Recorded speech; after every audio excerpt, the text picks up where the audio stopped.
Dick Bong. The Life and Legacy of America's Greatest Combat Ace During World War II. Written by Charles River Editors. Narrated by Jim Walsh. Introduction.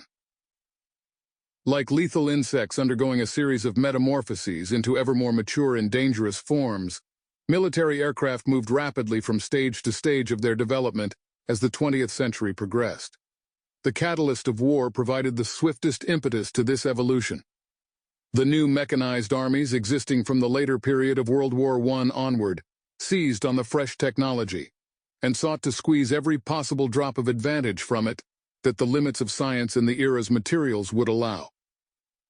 While airplanes had never before appeared above the field of war, other aerial vehicles had already been in use for decades, and balloons had carried soldiers above the landscape for centuries to provide a high observation point superior to most geological features. The French used a balloon for this purpose at the Battle of Fleurus in 1794. And by the American Civil War, military hydrogen balloons saw frequent use, filled from wagons generating hydrogen from iron filings and sulfuric acid. The balloonist Thaddeus Lowe persuaded President Abraham Lincoln to use the airships for observation, communicating troop movements to the ground with a telegraph wire.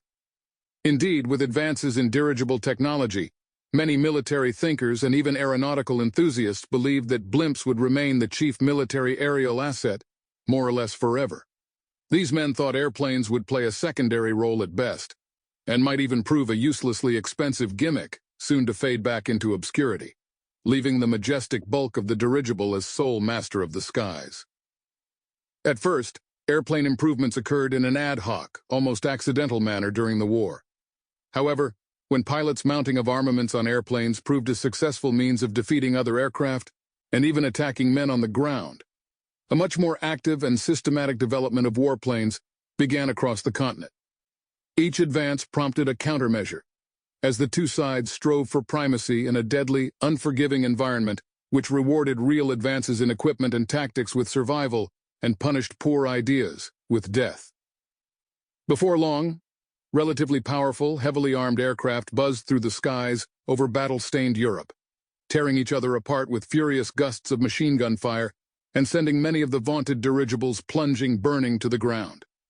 The new era of fighting aircraft arrived in dramatic fashion, raising successful pilots to celebrity or heroic status, and laying the groundwork for the tremendous potential of air power to achieve its next logical expansion in World War II and beyond.